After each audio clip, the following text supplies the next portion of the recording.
उस प्रॉब्लमों के सामने खड़ा होऊंगा तो मैं उसको झेल पाऊंगा या नहीं झेल पाऊंगा, या मेरे अनुभवी इंसानों के पास बैठा जाए, जो बड़े बड़े जिन्होंने अपने जीवन को इस मुकाम से निकाल दिया है और जो अच्छे मुकाम पर मर्यादाएं रहे ना, उतना बढ़िया। श्री सीताराम गुरु जी। श्री सीताराम।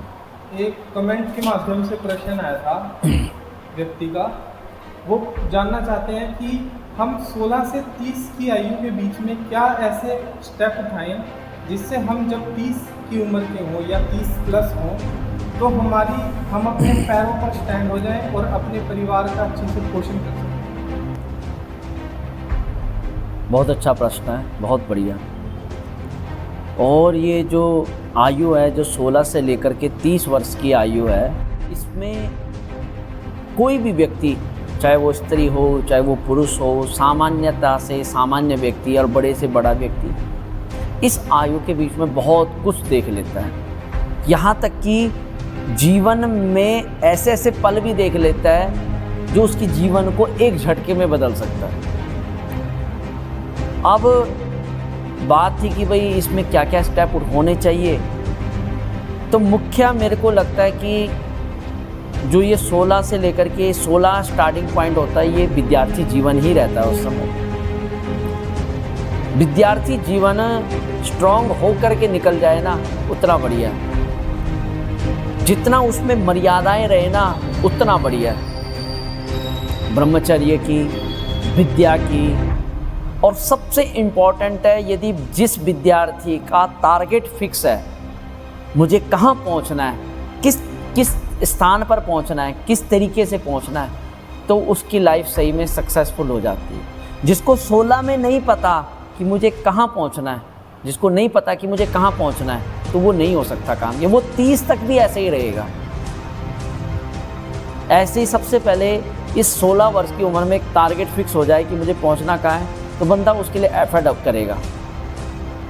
खूब ब्रह्मचर्य हो, खूब मर्यादाएं हों, आदतें अच्छी हों, मित्र हमारे अच्छे हों और हमारी जीवनी अच्छी हो जाए। तो यदि ये चीज़ मेंटेन हो तो मेरे को लगता है कि भाई 16 से जब 30 में वो पहुंचेगा तो 30 में नेचुरली उसको कामयाबी मिलेगी और पक्का मिलेगी।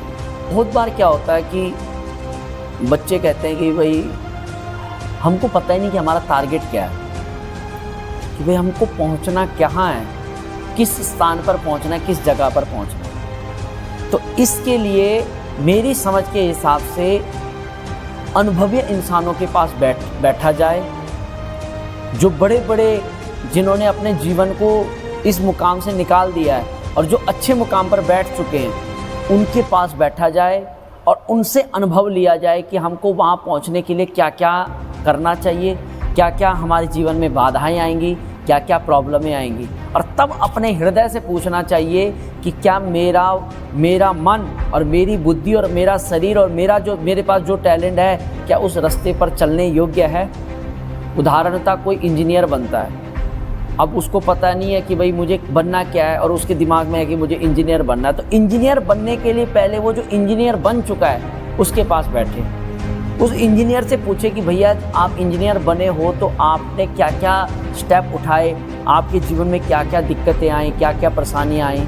तो आप जब उसके पास पूछोगे और जब अपना अनुभव आपके सामने शेयर करेगा, साझा करेगा, तब अपने हृदय, मन और बुद्धि से पूछना कि जो उसका अनुभव जो उसने शेयर किया है, जो उसकी प्रॉब्लमें लाइफ में आई, जब मैं उस प्रॉब्लमों के सामने खड़ा होऊंगा तो मैं उसको झेल पाऊंगा या नहीं झेल पाऊंगा, या मेरा जितना पीछे का 16 साल से पीछे का जो अनुभव है, वो अनुभव वहाँ पर काम आएगा कि नहीं आएगा।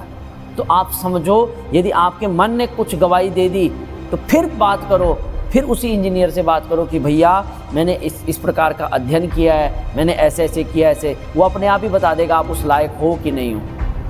तो इसीलिए ऐसे तो टारगेट तो 16 नहीं, टारगेट तो छोटे में ही फिक्स हो जाना चाहिए कि मुझे पहुंचना कहाँ है। अपने विषयों के द्वारा, अपने अनुभव के द्वारा, अपने जीवन में इंटरेस्ट के द्वारा आपको अपने आप ही पता लग जाएगा। बाहरले देशों में होता क्या है, बाहरले देशों में यही होता है कि भाई उनको अपना अपना टारगेट उनको पहले ही पता होता है कि मुझे बनना क्या है। उस बच्चे को 8वीं क्लास में 5वीं क्लास में ही पता हो जाता है कि मुझे डॉक्टर बनना है, तो वो डॉक्टर के तरीके से पढ़ता है। तो उसको ये लगता है कि डॉक्टरी करते हुए मेरे बीच में जो भी बाधाएं आ रही है मैं उससे दूर हो जाऊं, तो समझो वो लास्ट तक डॉक्टर बन ही जाता है। अब जो +2 में BA में सोच रहा है कि भाई मुझे डॉक्टर बनना है, तो फिर वो डॉक्टर कैसे बनेगा? वो अधकच्चा डॉक्टर बनेगा, वो जीवन में फिर कामयाब नहीं हो पाएगा। और जीवन भर, अब इंसान की आदत है अपने आप को तो कोसता नहीं है, तो जीवन भर दूसरों को कोसेगा। भैया उसने मुझे ये गाइडेंस करी थी, उसने मुझे ये कहा था, मैं ये नहीं कर पाया, मुझे ये फैसिलिटी नहीं मिल पाई।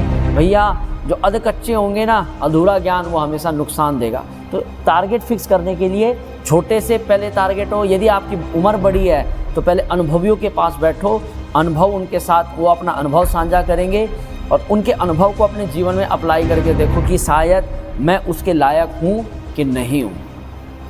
फिर आपको अपना टारगेट फिक्स हो जाएगा आपका, और फिर आप उस टारगेट पर काम करो, तो आपके बीच में कोई बाधा नहीं आएगी, आपके बीच में किसी की गलत आदतें आपके जीवन में नहीं आएंगी और आप सरलता से उसके साथ निकल पाओ।